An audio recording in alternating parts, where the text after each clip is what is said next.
Bienvenue à cette capsule fiscale directement des îles de la Madeleine avec comme toile de fond l'océan Atlantique. Aujourd'hui, on va parler de fractionnement de la pension. Trouvez-vous pas? Si vous êtes jeune, peut-être que vos parents sont des personnes que ça concerne directement. Il y a quelques années, les gouvernements ont décidé de donner un bonbon fiscal aux personnes dont un des deux est à la pension, sinon les deux. Je vais donner un exemple.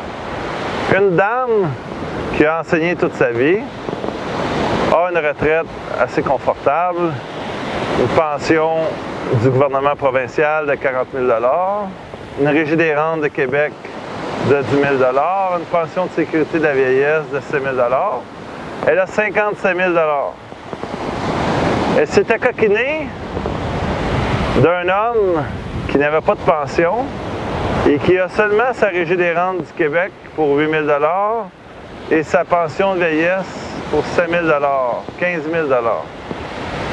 Les deux sont conjoints de fait dans l'impôt parce qu'ils ont vécu au moins 12 mois consécutifs ensemble. Et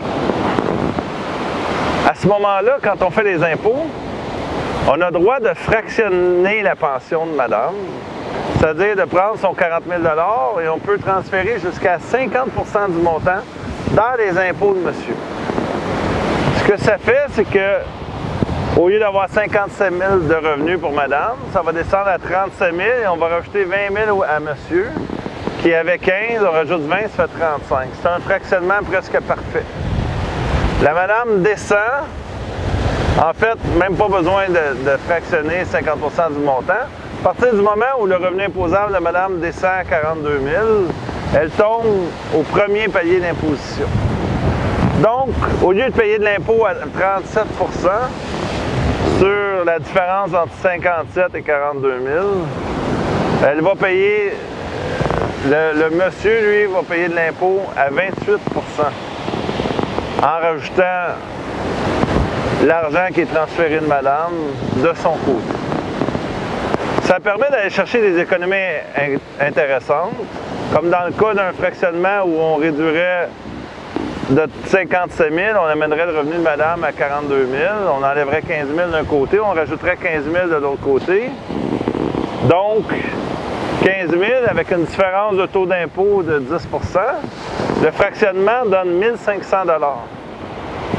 Certaines personnes retraitées continuent de faire leur impôt à la mitaine, comme on dit. Je ne sais pas honnêtement comment ils réussissent à faire.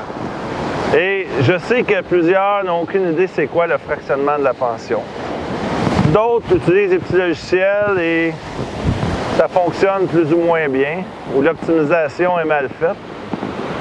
Chose certaine, il y a beaucoup d'argent qui est perdu avec le fractionnement.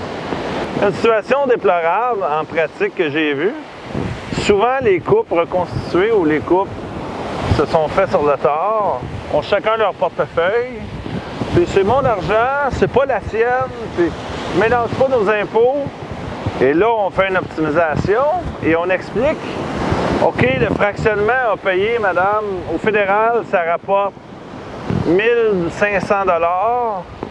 Donc, ça donne 2 000 à monsieur, mais ça coûte 500 à madame.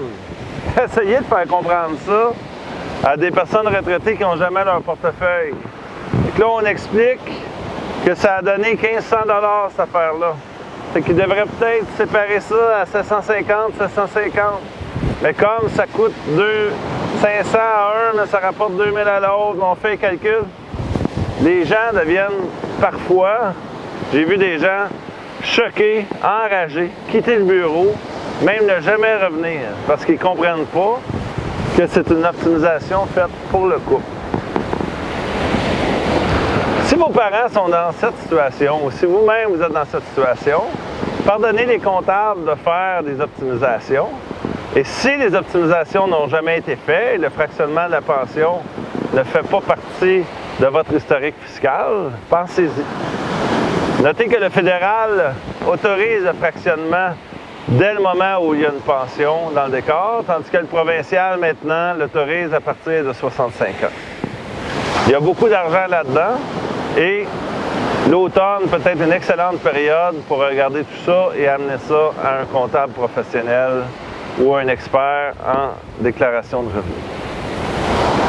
En espérant que cette petite capsule sur le fractionnement de la pension vous a plu, je vous invite à partager pour vos amis, proches, parents, dont un des deux membres du couple serait à sa pension. C'est Daniel Pilon, CPA, chroniqueur financier, toujours indépendant.